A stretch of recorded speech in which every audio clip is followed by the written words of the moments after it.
In this video, we are going to be talking about how to detail a clean car. Yeah, so let's get straight into it. What's going on? So glad you guys are here and welcome back to the Wilson Auto Detailing community. If you are a professional auto detailer who wants to become more successful and profitable in your business, or just a car enthusiast who wants to improve your detailing ability, then definitely consider hitting that big red subscribe button right below this video. So right now I am on location detailing a Toyota Camry, and I'm pretty sure this is either a 2017 or a 2018. I can't remember exactly the year. However, it is an extremely clean vehicle. I have barely started detailing it. Really the only thing I've done so far is this door. And so you guys can see that even the carpets, you got tan carpets, and when you have tan carpets or white carpets or grayish carpets that literally have no stains on them, it's either a sign of a new car or a sign that a car really never gets driven. In this case, it is a new car. And so one thing I want to talk about right now is how to detail a new car, a clean car, because in so many cases in the detailing world, you will waste your time, you'll waste your customer's time, and you can actually even risk, charging a customer too much money, frustrating a customer because you're spending too much time, because you're actually doing things that are very, very unnecessary.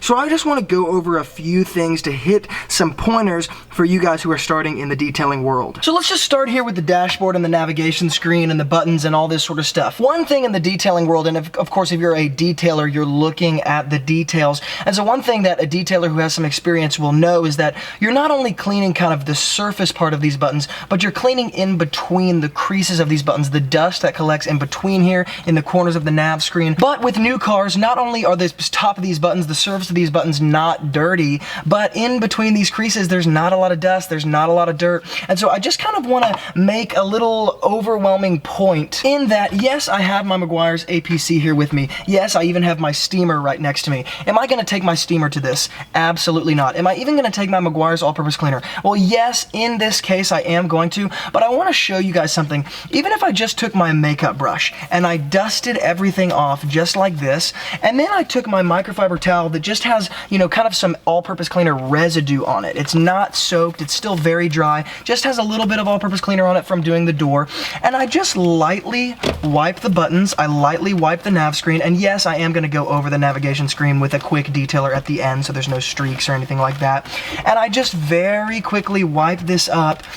You could argue that these buttons, this navigation screen, is very clean. And some of you guys are thinking, well, what about around the volume knobs? Well, once again, if this car has only been driven for 3 months, 4 months, and even then it's owned by somebody who's retired, somebody who doesn't work, somebody who doesn't even drive very much, there's not enough time for any of the oils and the grease to collect on these volume knobs. So once again, just taking my lightly damp microfiber towel and kind of rubbing this area with this, and then coming up with my makeup brush and knocking any of the, residual dust or anything like that off, that is probably more than enough for an area like this. Now, some of you are going to do things like this and take your wet makeup brush and you're going to just spritz a little bit of Meguiar's all-purpose cleaner or super clean or whatever you use, and you're going to go over all of this just like this with the makeup brush, and of course it's a makeup brush so it's not going to scratch anything. Is this an okay strategy? Yes, it is. Is it going to work? Yes, it will. Is it going to damage anything? No, not at all. Is it going to remove the lettering on the buttons? No, it's not going to, because it's a light cleaner and it's a light agitator with the makeup brush.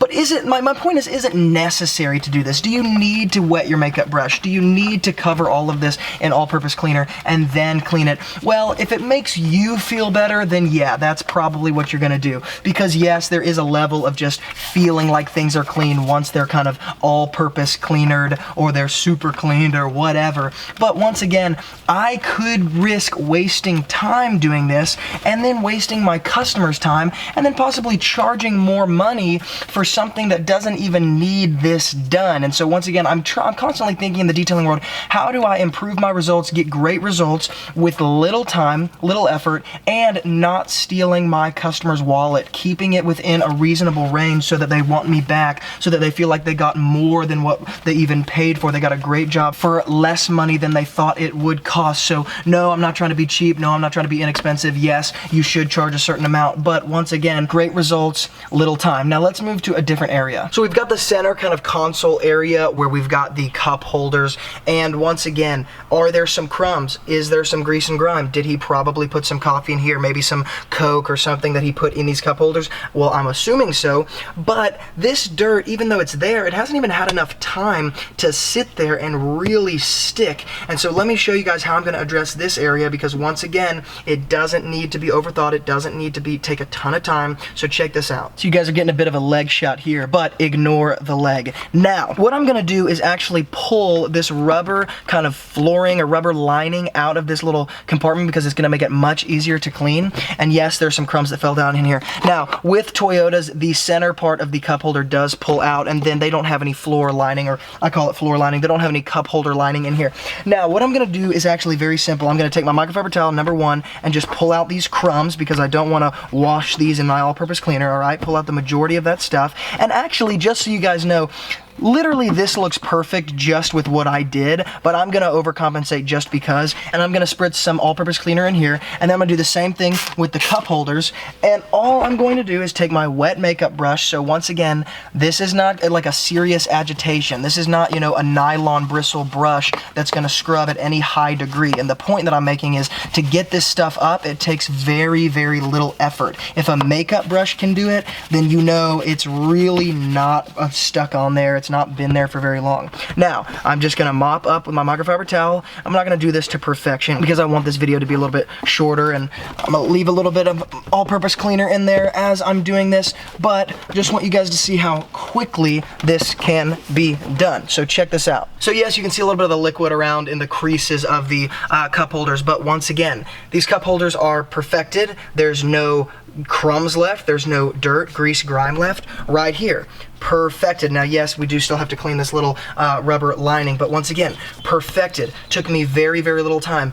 Arguably, I didn't even have to spray the cleaner in there. I could have just taken my microfiber towel into the cup holders, into this little area, cleaned that. That's what I'm gonna do with these buttons, with this console area. I'm not gonna spray all-purpose cleaner here. I'm gonna take my microfiber towel and scrub it just like that, and then I'm gonna be finished because once again, it's so clean already, it just doesn't need to be overthought. I don't need to waste my time, I don't need to waste my product, and I don't need to waste my customers' time. So though this video is probably kind of self-explanatory or like obvious content, the reason I'm doing it is because when I was beginning in the detailing world, I remember overcompensating at every level. You know, I felt like if I didn't spray everything or touch every single area with some type of cleaner, then maybe I wasn't cleaning it to the, you know, highest ability. I'd be spending even sometimes 10 hours on cars, and it was a waste of my own time, and it was a great, you know, more than that, it was a waste of my customers' time because they were ended up having to leave their car in a place for 10 hours, which I could have gotten done in 5 hours. So the point that I'm making here is, yes, as a detailer, you're focusing on the details.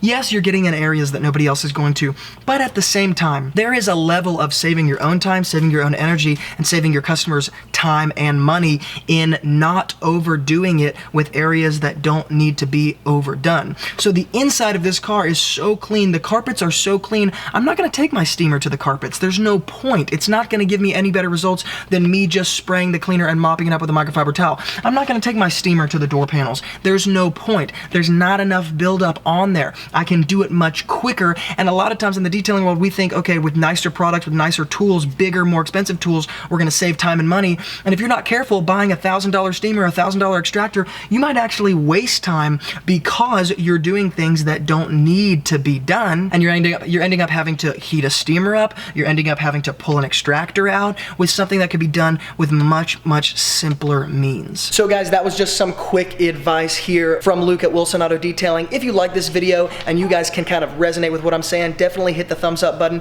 If you have any questions, comments, concerns, or you want to share with us how you save time in your own detailing world, definitely hook up all that stuff in the YouTube comments below because I always read those and I'm sure to get back to you guys as fast as I can. And if you are new to the Wilson Auto Detailing community, then definitely consider subscribing because I come out with videos all the time just like this on products, tools, strategies, communication skills, business skills, and so much more, all in an effort to help the pro detailers become more successful and profitable in their businesses. And on this channel, I share the same strategies that turn my business into a full-time income with only part-time hours. So if you're interested in that, definitely subscribe. Once again, thank you guys so much for being involved, and as always from Luke here at Wilson Auto Detailing, keep working hard, and I'll see you guys in the next video.